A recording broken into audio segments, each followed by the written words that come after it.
Hey, what's up, everybody? I'm gonna do a classic rock reaction. This is Led Zeppelin from the Physical Graffiti album, a song called Kashmir. And this reaction, man, I'm gonna be doing what I call a back-to-back. That means I'm gonna do a reaction to the studio rendition first, a little bit of reading in between, and then the a live version after. So it's going to be a little bit on the long side, so you're going to probably have to put this on pause, go to work, come back, and play the rest. Perfectly fine, man. So let's check this out. Kashmir, Led Zeppelin.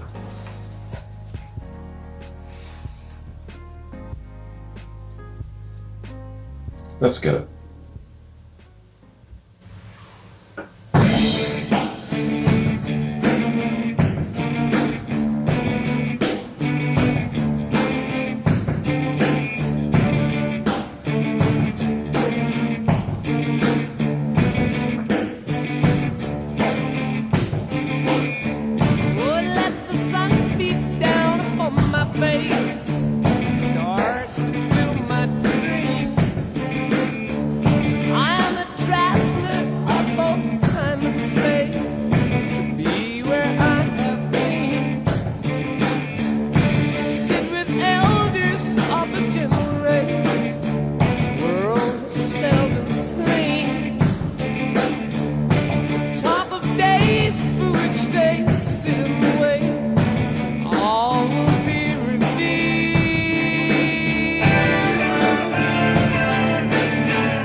I love the orchestral feel, the presence.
sun burns the ground.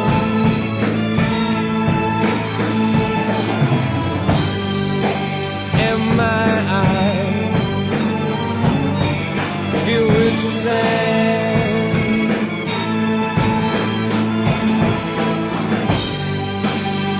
As I scan this wasted land, trying to find where I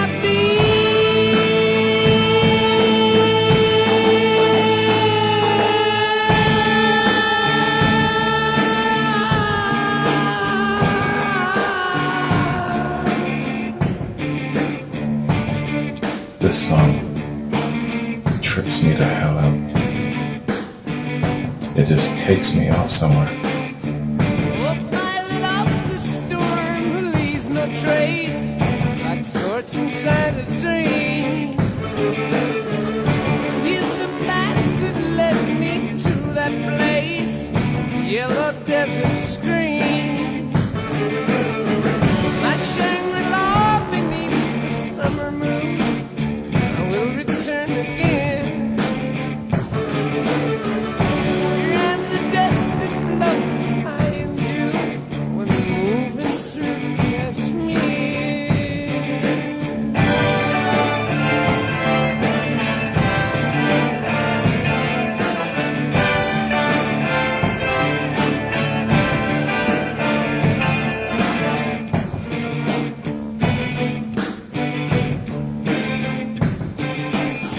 Oh, farther up before winds fill my sails across the sea of fear, with no provision but an open face, blowing the straits of fear. Whoa, whoa.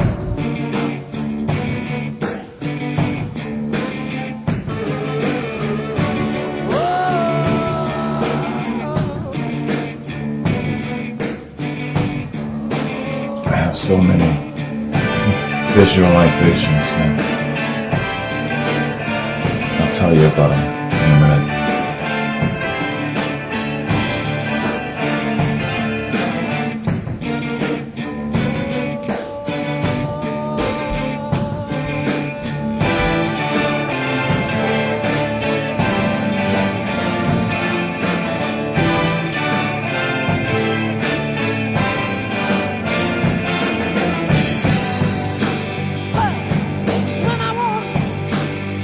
When I'm on my way, yeah.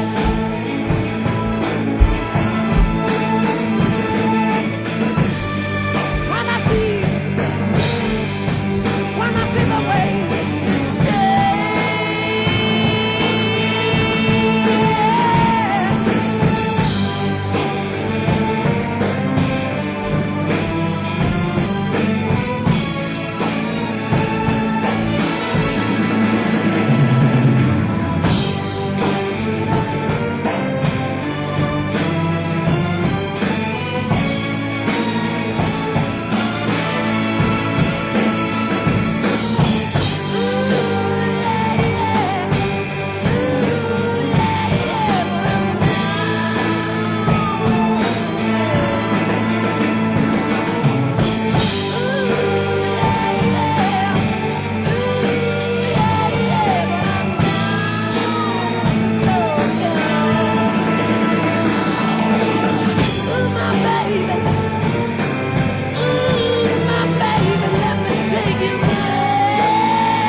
Let me take you there to a better place. Wow, man, let me tell you. That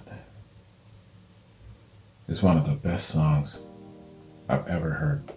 One of the best songs ever written, ever performed.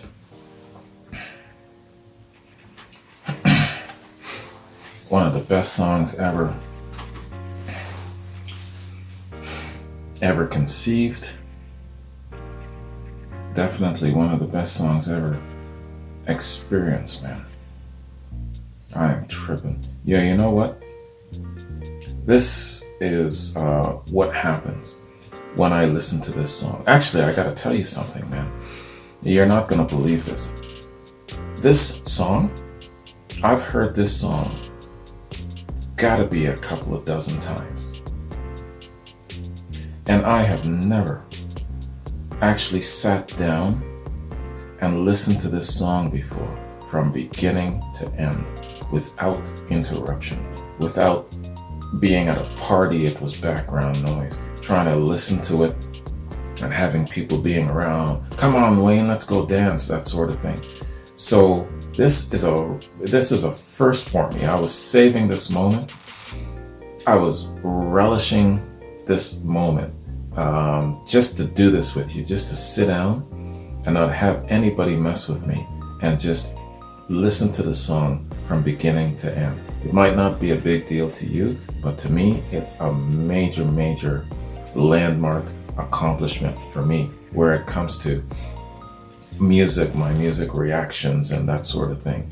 I had to have this moment with Kashmir finally. You know what I'm saying? Well, you probably don't know what I'm saying, but you know what? It's just that moment. I'm feeling really good about it. Let me just leave it there. This song, man, conjures up so many images. It's unbelievable. But I've got like about 10 images in my head. But let me give you my two big images. At one point in time, when I was probably at one of these parties or whatnot, I was trying to say to myself, or I might have said to the group of folks that I was chilling with, man, what is this song all about? I remember someone distinctly saying that I think it's about King Aragon. And when he had to go to it wasn't the Misty Mountains. It was the mountain where I think it was the Forgotten Warriors or the Exiled Warriors, the ghosts were. And Aragon went with the blade and he said, I am King Aragon and I want to reestablish your honor. Let me take you there. Let me help to reestablish your honor. I've learned thereafter that was wrong. But that image has been burned in my head. And after watching The Lord of the Rings, and I said to myself, oh man, I could see that. And that passage at the end where he's saying, let me take you there, let me take you there. I always have that image in my mind that this song is from the point of view of King Aragon. So that's the first visual that's in my head. And the second visual that's in my head, again, a little bit misleading. But when I first saw Led Zeppelin's Swan Song emblem, the angel with his wings outstretched and his arms outstretched, and he's, I guess, maybe being a herald to the heavens. You know what impression I got from that when I was listening to this song? I had the impression that this is from the point of view of an angel sent down by God to intercede and give guidance where it comes to the affairs of man, to represent heaven at the council of men and to show men a way out of the direness that they've created for themselves. And again, and I listen to some of these passages along the course of the way, and I always go back to that visual of that angel representing God and trying to do well by helping to show men the way. And again, you know, at the end, let me take you there, let me take you there, let me take you to a better place, let me show you the way. When I said that I have some crazy ass visuals, now you know what is going on in my damn head when I listen to this song. I could tell you a whole bunch more. but you're gonna shake your damn head and you're gonna say, yo, guys in white coats, go and get this brother and lock his ass up because he's tripping. That's what you're gonna say. Anyway, I'm gonna leave the rest alone. But yo, man, what a song. And first off the bat, I gotta ask you, where does Kashmir rank on your list of your favorite rock and roll songs? It's got to be, I'm guessing for a lot of you, in your top 5. I would put it probably there because it's certainly in mine. So where does it rank in your top 5? Let me know. Well, where does it rank on your list? It might not be a top 5. Here I go assuming things again. But let me know where it ranks on your list of Led Zeppelin songs, or your list of probably the greatest rock and roll songs. I bet you if you have a rock and roll greatest list, it's definitely going to be in the top 5. If I was a betting man, that's where I would definitely put it. Putting words in your mouth and speaking for you, of course. So anyway, look, man, let's do a little bit of a read before we get to the live rendition of this song. And what I'm going to do here is I'm going to skip over the introduction of the band, and I'm just going to go into the song itself, get an idea for how it was composed, the concepts behind it, the experiences, all of those things that came together to create this excellent tune, man. So let's go into Wikipedia. Kashmir. Alright, Kashmir. So, Kashmir is a song by English rock band Led Zeppelin, included on their 6th album, Physical Graffiti, released in '75.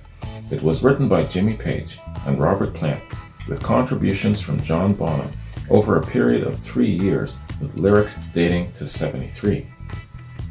The song became a concert staple, performed by the band at almost every concert after its release.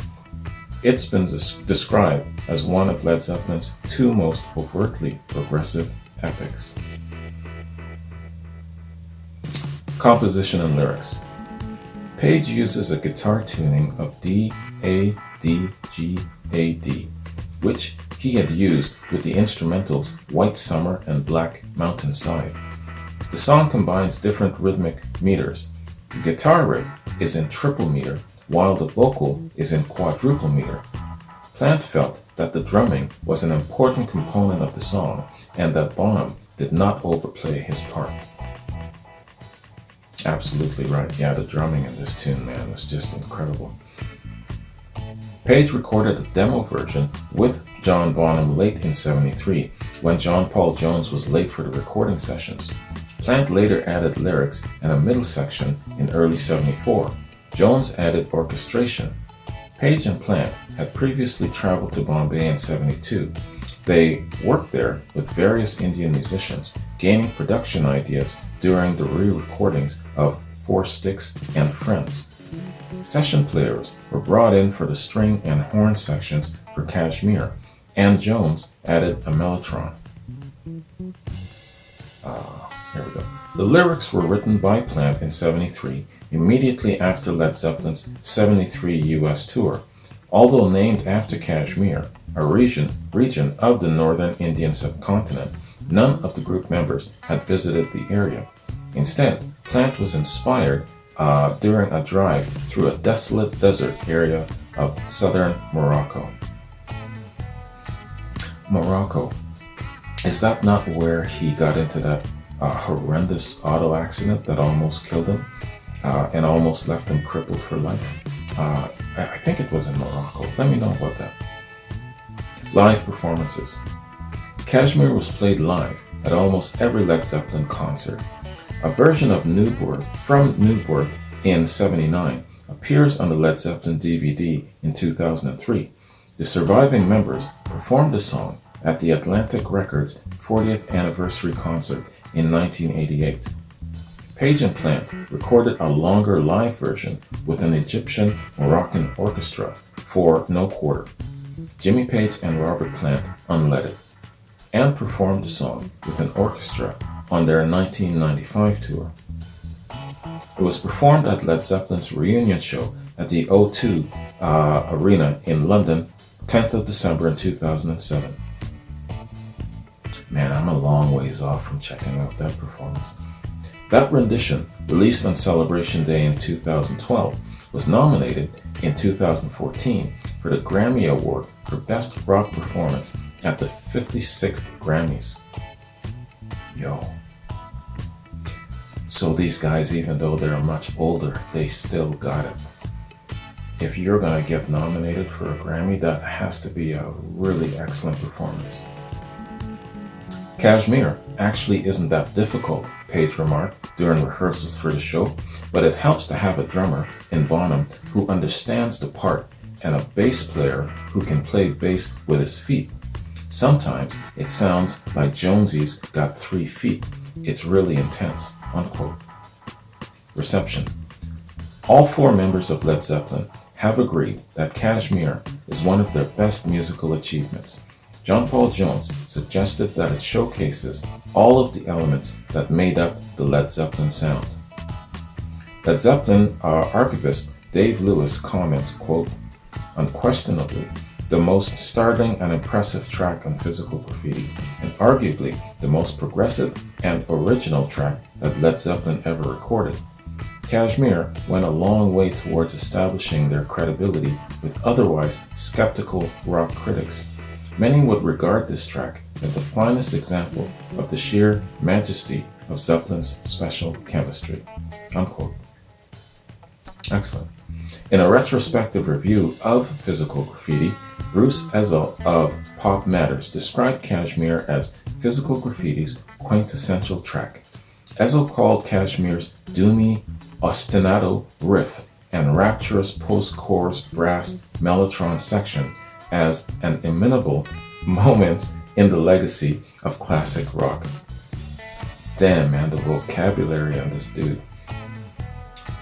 Additional song facts. Speaking with Dan Rather in 2018, Robert Plant said, quote, "It was a great achievement to take such a monstrously dramatic musical piece and find a lyric that was ambiguous enough and a delivery that was not too overpumped.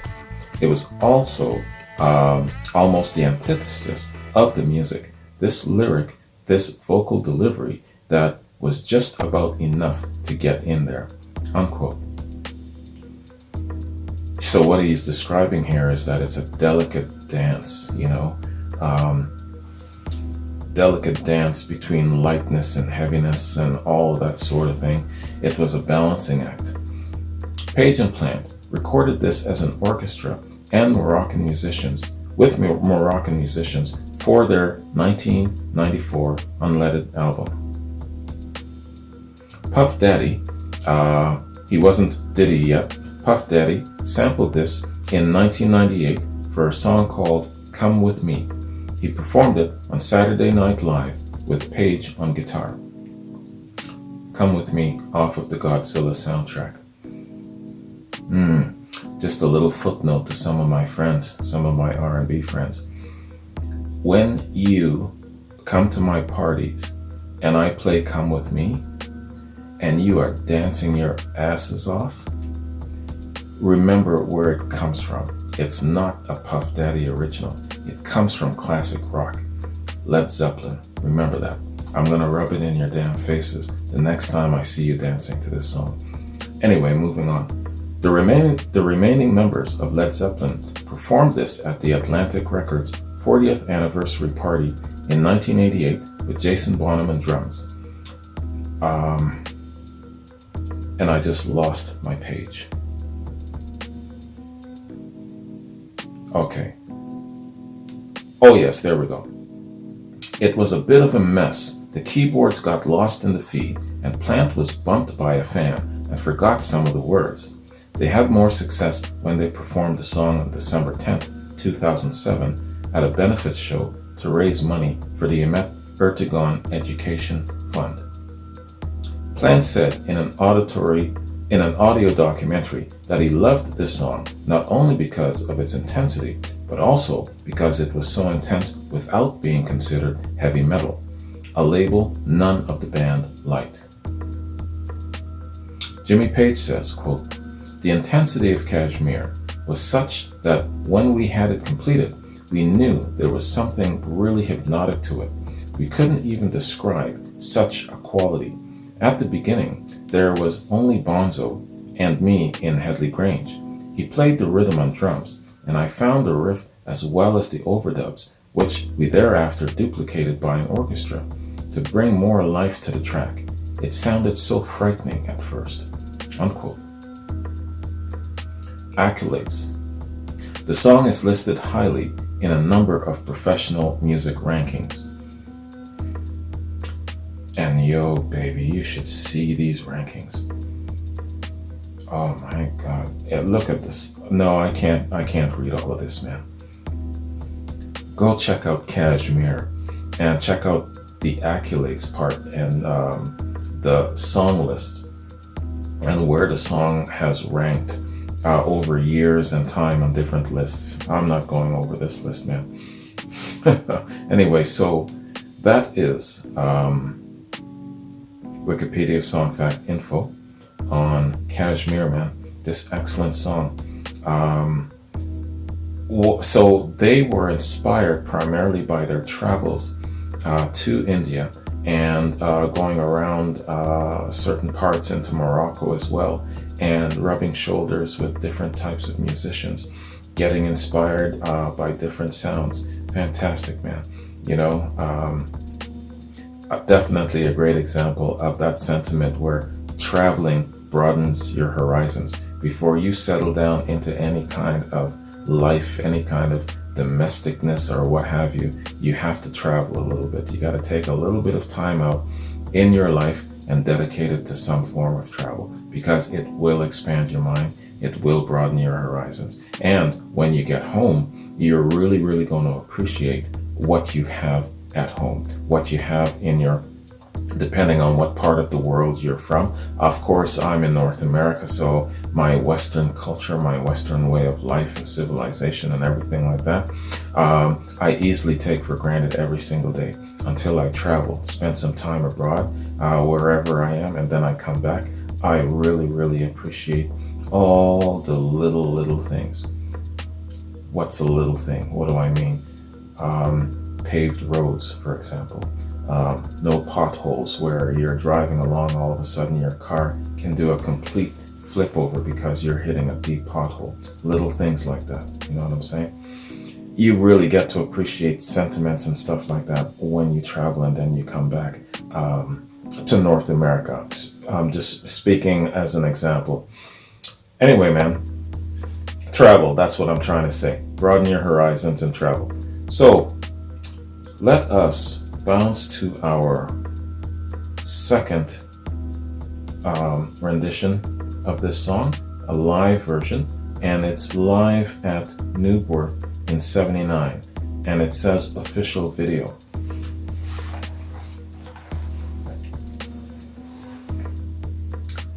Led Zeppelin, Kashmir, live at Knebworth. Let's get it.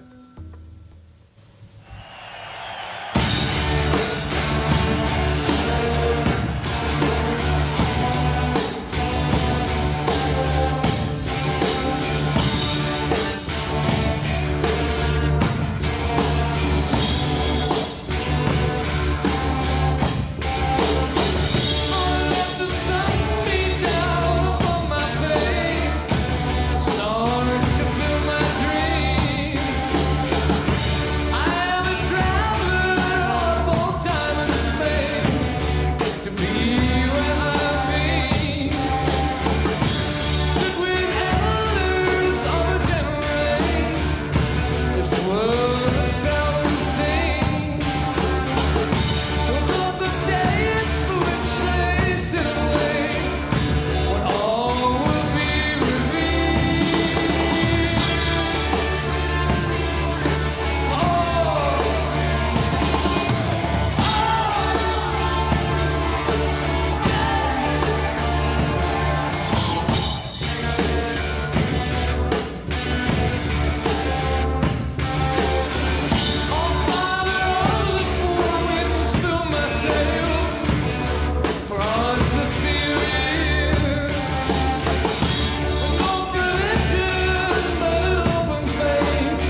No denying, no denying. Oh, one mother to that. At this point, I would love to see the crowd check out the expressions on their faces. I would have a very stunned, quiet look. All I see turns to ground.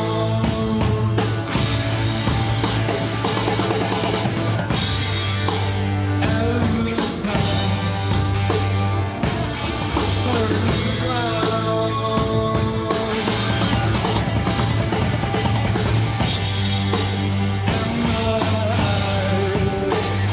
How great is that?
spirit of their delivery.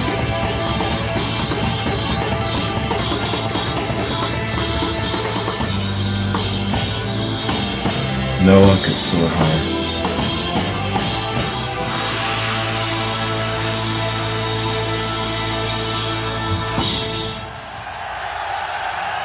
Wow.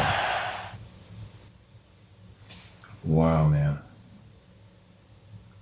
Holy cow.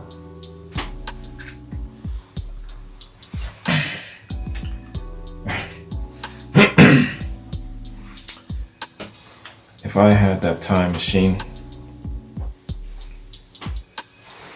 I wouldn't go back to check out the dinosaurs. If I had that time machine, I wouldn't go back to where I was first born and conceived. If I had a damn time machine, I wouldn't go back to check out great political, social moments in history. If I had a time machine, I would go back to this concert, or the song remains the same concert, or maybe back to a time when, more than likely, Page first went to see Plant perform for the first time.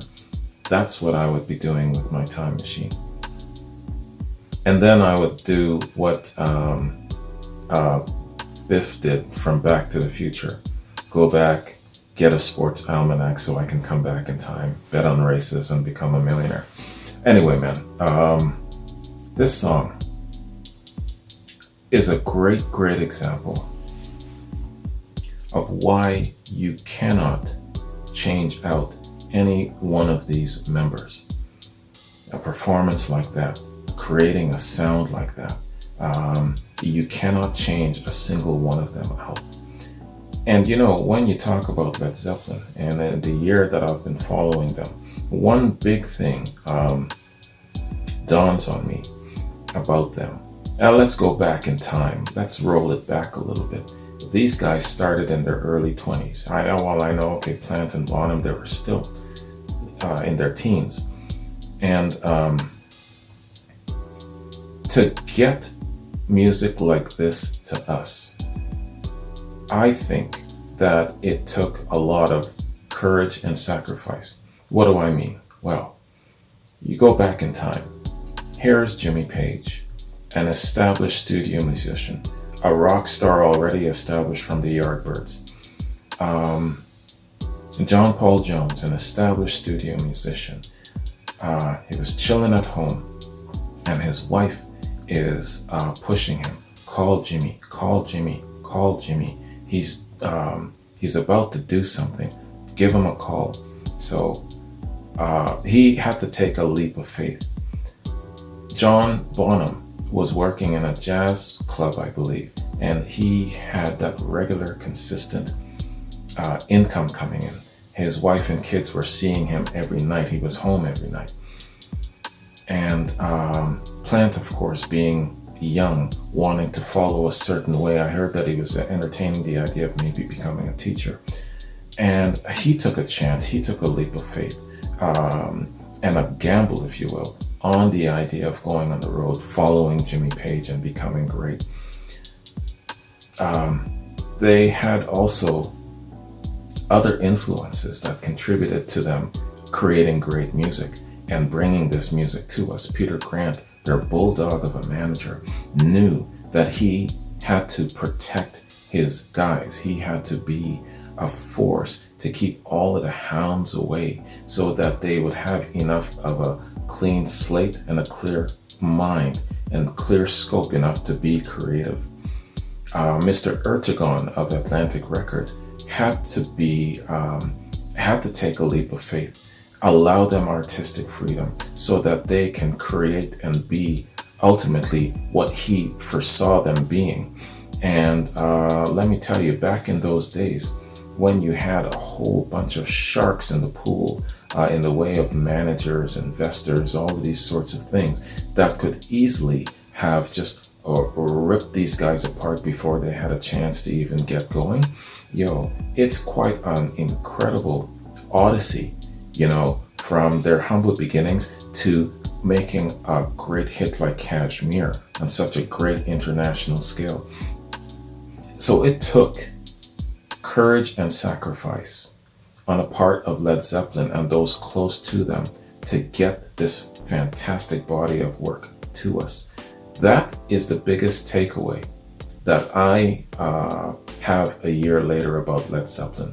Not just their talent. Yes, definitely they're talented. Yes, definitely the four of them create such an incredible sound that if you took one of them out of that picture, it's just ruined and it changes.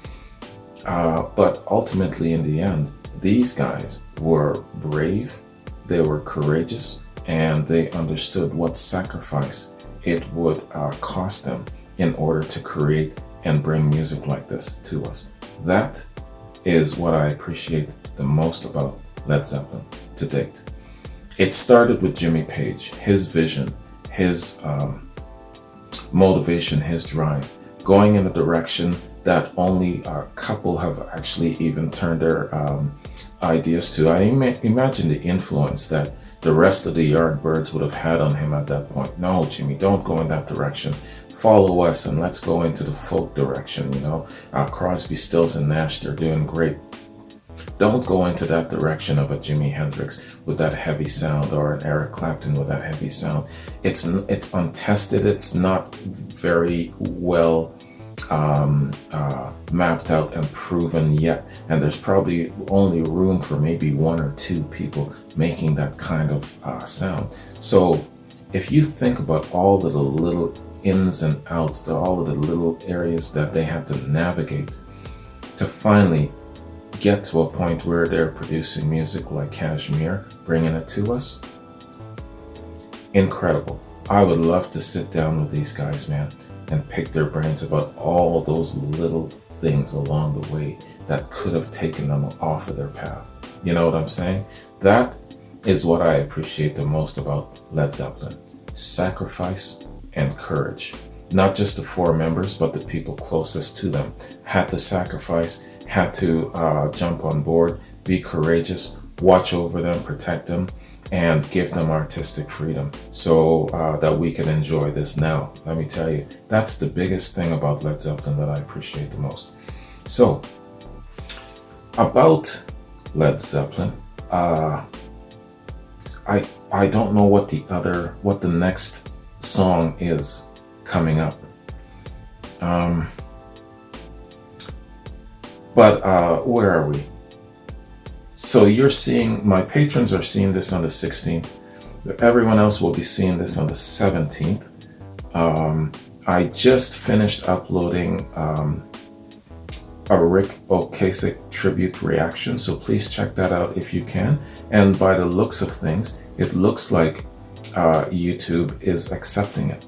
So please make haste, check that out. I can't promise that it's going to be up for long because I'm seeing a pattern now on YouTube where almost every other reaction is getting blocked. So if the last one was accepted, this one, the tribute to Rick Ocasek, might be chopped. Just looking at the pattern of how things are. So please check that out as soon as you can. Of course, I'm going to make it available on my other platforms as well.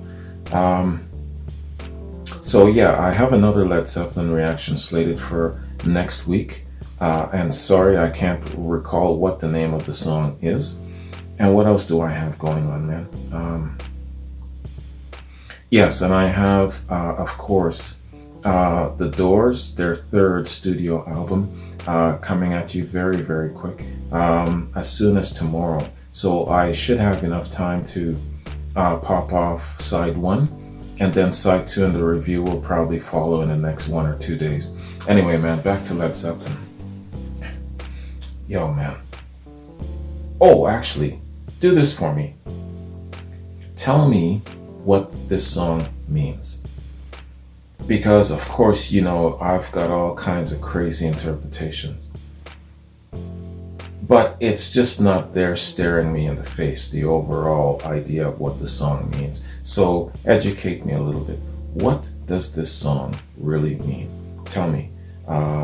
Because I gotta go back, I've gotta read up on it, I've gotta listen to it again, check out the lyrics, and just kind of soak it all in and break it up. But in the meantime, educate me a little bit. Those of you who have listened to Kashmir for the last 30, 40 years, you'll probably have a better idea as to what it means and what it's trying to say. It's definitely got a message. It's definitely trying to say something.